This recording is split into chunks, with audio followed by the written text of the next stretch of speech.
This is a simple program. How does this run? Let's see. How does the computer know you write a program? What kind of question is that? How does it know? Yeah. What? How does the computer know you want to run this program? Because you click run? And then what? Oh my god, this doesn't... What? And then it compiles it. Okay. And then It turns it into machine code. what does machine code look like? I don't know. After it turns into a machine code, what happens to the code? It gets run. Who runs it? The CPU. That's my question, right? How does the CPU know where it is? What's it? So this is how it works. First of all, this is the CPU, which runs all the programs. This is the memory, which stores data in code. This is the BIOS, or the basic input-output system, which contains code to control the hard drive and other hardware. This is a hard drive, where the OS code is stored and other code. Why can't you store the operating system code in the memory? Because the memory uses high or low voltage to represent ones and zeros. So when you turn your computer off, there's no more voltage, so all of your information gets turned to zero. The hard drive, on the other hand, is magnetic and uses the magnetic south and north to determine ones or zeros. So when you turn the power off, all the information is still there. It's also cheaper and stores more data. Alright, so when you turn on your computer, the CPU gets code from the BIOS, which loads the OS code from the hard drive to the memory and starts running. This is how you see your Mac or Windows OS environment. OS code will also be used later to save and run our code. Now we can start talking about how a program gets executed. So to run a program, we need a CPU, memory, hard drive, and a screen where we put our code. So for example, we can have some really simple program like x equals 2, y equals 3, and then z is equal to x plus y. So that's what goes onto our editor. So once we save it, it gets moved to our hard drive and it gets converted to binary. And you can use ASCII code for that. And since we don't have that much code, we can use 4 bits instead of the normal 8. So for example, our x can be 1. So that would just be 0, 0, 0, 1. And equals can be 2. So then that would be 0, 0, 1, 0. And then our 2 can be 3.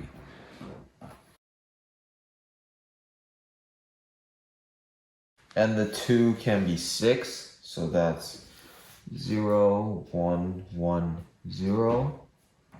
And then the next line, y, that can be 4, so 0, 1, 0, 0. And then we have another equals, so that's 2, 0, 0, 1, 0.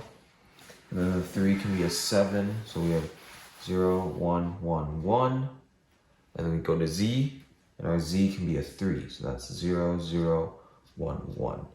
And back to the equals, so 2, 0, 0, 1, 0. And then back to the x, which is 1, so 0, 0, 0, 1.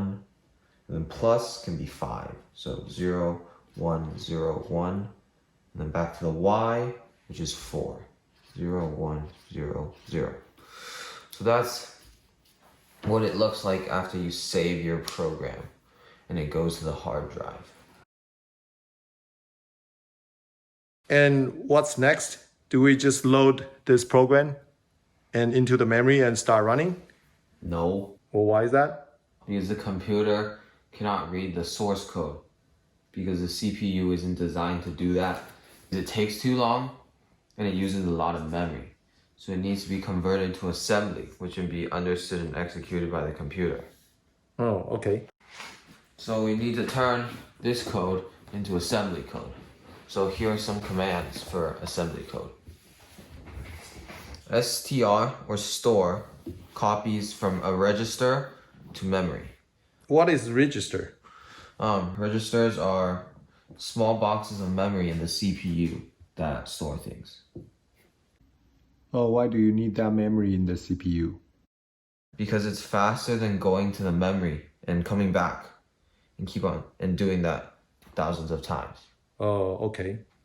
Okay, so LDR or load copies from memory to a register, move copies a number to a register, and adds two numbers from registers and stores it in one of the registers. So these three lines can be converted into assembly code, and we can change that to Who converts that to the assembly code? the compiler. Oh, okay. Okay, so that can be move to register 0, and then we have to store register 0 into the address of X. Then we move 3 to register 1. We store R1 and Y. And then we load X to R0 again, so we can use that. Load Y to R1. Why do you have brackets around XYZ? Oh, it means the address of X or Y. Oh, And then add R0, R1, and that automatically stores it back to R0. So then we store R0 to Z. And then that's this in machine code. why do you need so many instructions to move data from one place to another? You could combine all three of these into one thing, but then you'll need to specify what the thing that you're copying from and where you're copying to. So you're gonna need to use extra bits to show if the thing you're copying from is a number, a register, or an address. And you have to do the same thing for what you're copying to. Oh, I see. So this is what it looks like on your screen, your source code. But then we're gonna have to turn this into machine code. So as we see here, each different instruction has a certain binary code for it. And usually it would be in 8 bits, but to shorten it, and since we don't have that many instructions, we can use 4 bits. So move, as we can see, would be 0, 0, 1, 1, and 2 would be 0, 0, 1, 0, and since it's register 0, it will just be 0, 0, 0, 0. And we just repeat, Put it here. and we just repeat the process for each line. So store is 0, 0, 0, 1, and register 0, 0, 0, 0, and X, since that's just an address, and since our first variable, we can do 0, 0, 0, 0. And then just keep going, move 0, 0, 1, 1, 0, 0, 1, 1, and R1, 0, 0, 0, 1. And store 0, 0, 0, 1, 0, 0, 0, 1, and Y. It's our second variable, can be 0, 0, 0, 1. And then to load, 0, 0, 1, 0. X is 0, 0, 0, 0. And register 0 is also 0, 0, 0, 0. And we have to load again, so 0, 0, 1, 0. And we have to load Y, so 0, 0, 1, 0, 1. And R1 is 0, 0, 0, 1. And now we add, so that's 0, 1, 0, 0. We add R0 to R1, so 0, 0, 0, 0, and 0, 0, 0, 1. And finally, we store whatever is in register 0 to Z. So 0, 0, 0, 1, 0, 0, 0, 0, and 0, 0, 1, 1. What does that mean that the address of X is 0 and address of Y is 1? The 0s, 1, and 2 are the offset in terms of the start of the program. Oh, okay.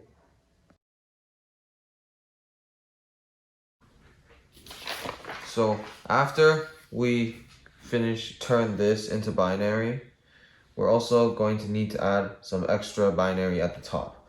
So the compiler needs to add memory for the XYZ variables, and it also needs to add extra info so the operating system knows where to find the code and also the variables.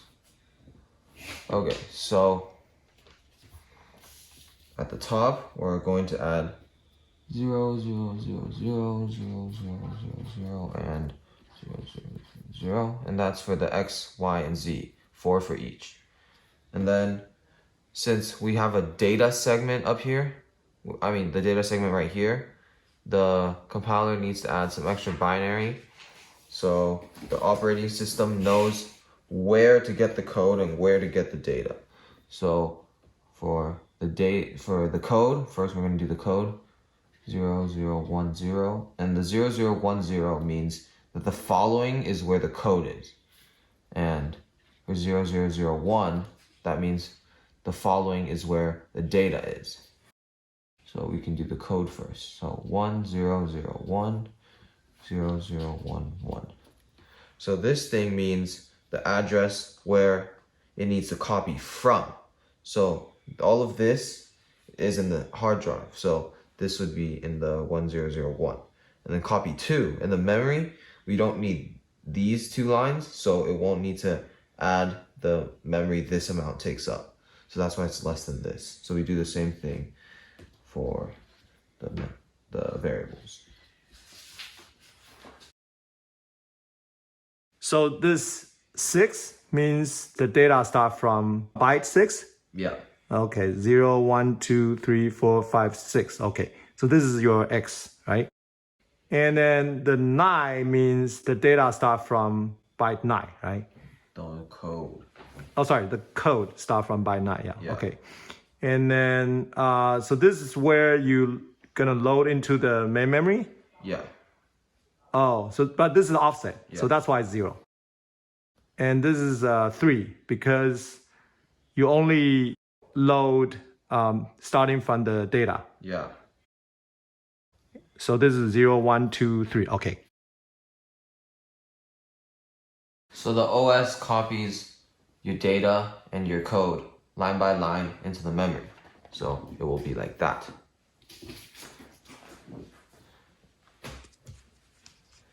And then after that, there's an address for where this first line signifying the data is. So we need to create a register for my starting address. So we can just write starting, which can be the name of our register. We just have a box with 1, 1, 0, 0, 0, 0, 0, 0. And then from here, we need a register for R0. You can leave blank for now. And then we have a register for R1.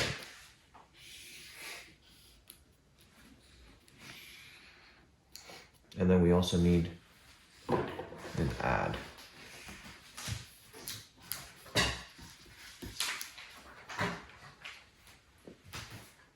Now the CPU has to start running this code.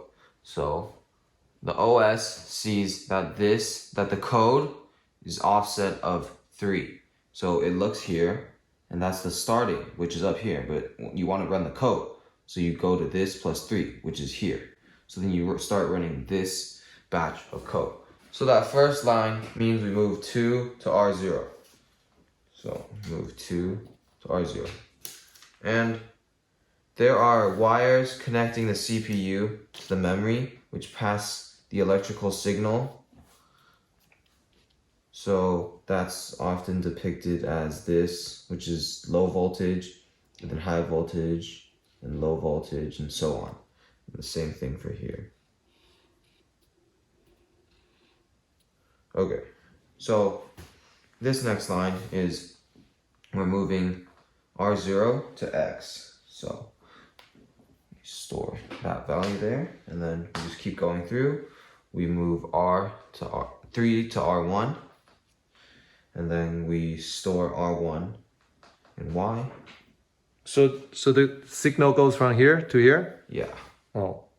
Okay, so then we load X to R0, so then since we already have that there, that's the same thing, and we do the same thing here. And then when we add, this add takes R0 and R1 and adds them together, and then it produces 5.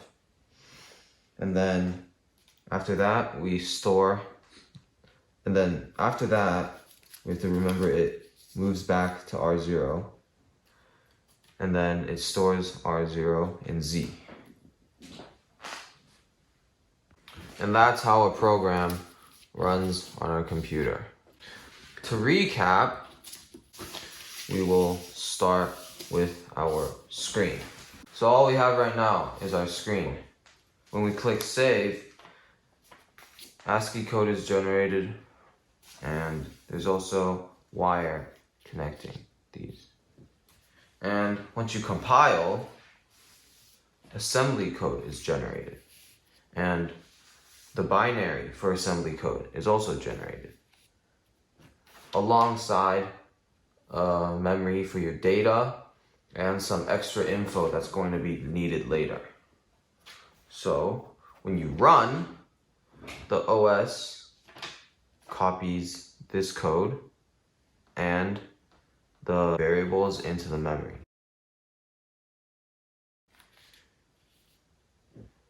And now that you start running, the OS sees this address, which is right here, but the code that you want to run is here. So it comes here and it sees the offset of 3. So that means it counts to 3, which is this line, and it starts running that thing. So that line is move 2 to R0. So you move 2 to R0. And the next line is we store R0 to X. So it's right here. And then we just keep going. So move 3 to R1, store R1 to Y. And then, we load X to R0, and since it's already there, it just does that. Same with loading Y to R1. And then when we add R0 to R1, the add takes the number from R0 and R1 and adds it together, and we get 5. And then it stores it back to R0. And then now we have that, we store R0 to Z. So, there. This is how a computer runs a program. If you have any questions, leave a comment in the comment section. Thanks for watching.